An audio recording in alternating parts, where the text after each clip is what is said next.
Hi everyone, in this video we are going to show you how to use the whiteboard and the documents in your cafe. So as you can see, I've gone ahead and logged in.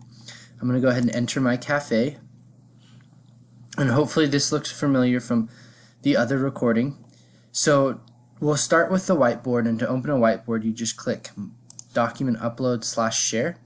An important thing to notice for both documents and whiteboards right off the bat is they do make some distinctions. You have My Documents, which are stored across all your meetings.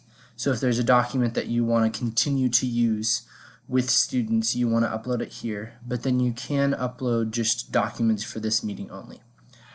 So we're going to go ahead and start with the whiteboard. I'm just going to call it Whiteboard 1. You can come up with more creative names. But it'll pull this up, and then it's pretty self-explanatory here, but I'll just run through everything. So you have just this pointer tool, and what is nice is you have this it does show you who's using the mouse at this point. The pointer tool is, it just points around. It doesn't do anything other than that, but it's useful because you need it to kind of click on things. You have this pencil tool. You have a highlighter tool. You can make circles, squares, and then arrows, which can be useful. You have a text tool, so you can write, so you have that option. And see, this is where the pointer tool comes in handy because I can't get out of the text tool, so you want to go back to pointer. The checkmark tool is actually one that I thought was pretty cool. You can just checkmark, and so like I envisioned someone working on something there, a student working on something by themselves, and you're just reading through, and if it's right, checking it. So I thought that was a neat feature.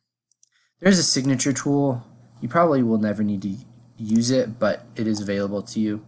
You can change how thick the lines are. You can change this text size, the color, and then this is the most important thing. So there are two buttons in this row that seem to do the same thing but don't quite. So there's this move and selected move shape, and then there's this clear whiteboard.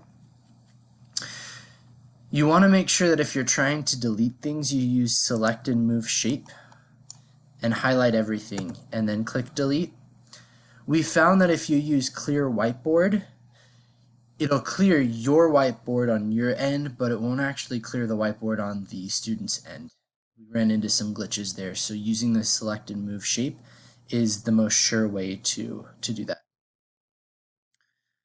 There is then undo button. You can zoom in, zoom out, and you can create pages, which is super nice. So I was thinking if for like in math classes, you can just add a page for every problem, and then you can go back to the different pages. You can upload an image to a whiteboard. You can save it as a PDF. I believe the student can even save it as a PDF, so that if they want to keep track of what you went through in the appointment, they can save it as a PDF too. And then this is the button that allows others to edit. So if you want the student to be able to use the whiteboard as well, you want to make sure that that's unclicked. So that's pretty much it for the whiteboard. Then there's documents. So you can really upload any type of document that you want. I have found that a PDF works better, and so I'm going to go to one of mine that I have saved as a PDF. Right here, this is one of the CRLA lessons that I did. But it uploads, and then I can open it. So that was actually a PowerPoint. So what I'm doing is uploading a PowerPoint as a PDF. It does take a little while.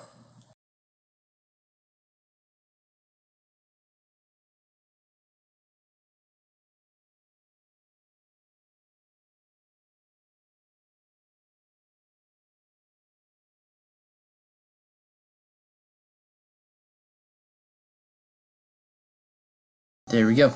So for some of the world language courses where you need a PDF, this is one way to do it. I would suggest setting it up beforehand because, as you can see, it took a long time. But yeah, and then you can just flip through the pages.